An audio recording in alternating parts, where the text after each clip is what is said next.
The harrowing saga of Athiak Dowriak, a South Sudanese teenager allegedly married off as a child bride, continues to unfold, leaving a trail of broken promises and shattered lives. Last year, Athiak, then just 14 years old, was subjected to a highly publicized, traditionally arranged marriage, marked by a record-breaking bride price. This occurred despite the valiant efforts of her mother, Deborah Kuryach, who vehemently opposed the union, publicly declaring her daughter's age and pleading for her protection. Deborah's courageous stance, however, came at a steep price. The threats of reprisal from the groom's family, a chilling reality in a society where child marriage remains tragically prevalent, forced Deborah into a desperate flight for safety. She was compelled to abandon her home in Juba, the capital of South Sudan, seeking refuge in a safe house, a desperate measure to shield herself and her daughter from the looming danger. Her brave act, echoing the struggles of countless mothers in similar situations across the globe, highlights the immense pressure and vulnerability experienced by women fighting against deeply entrenched cultural norms. The situation, however, took a devastating turn. News recently emerged that Athiak is now pregnant, a stark reminder of the irreversible consequences of child marriage.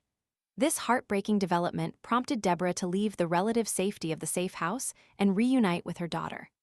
The intense bond between mother and child transcends all fear, illustrating the unwavering maternal instinct to protect and care for her child, regardless of personal risk. This case has garnered international attention, fueled by the tireless advocacy of Deborah's nephew, Daniel Kuryach, who resides in Canada. Daniel, deeply concerned about his niece's well-being, has repeatedly contacted Canadian authorities, urging intervention in this deeply troubling situation. His desperate pleas, however, have so far fallen on deaf ears. "My niece is now pregnant, and I see no progress in this case," he laments, expressing his profound frustration and helplessness.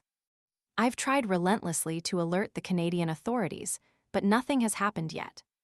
The situation is further complicated by the fact that the groom, Call, remains at large. Despite his purported promises to allow Athiak to return to school, he has instead fathered a child with her, further perpetuating the cycle of abuse and exploitation.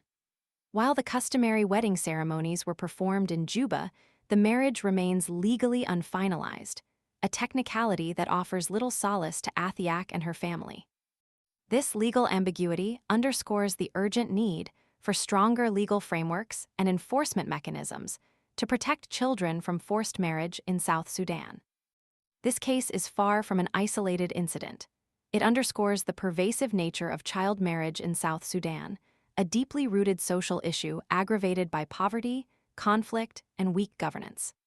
Athiak's story serves as a chilling testament to the devastating impact of this harmful practice, not only on the young girls forced into marriage, but also on their families and communities.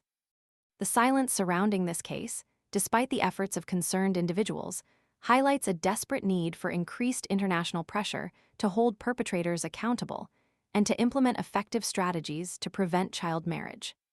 The international community must act decisively to ensure that Athiak's case is not merely another statistic, but a catalyst for meaningful change and the protection of countless other vulnerable girls facing similar threats. The fight to protect Athiak and others like her requires not just sympathy, but urgent and sustained action.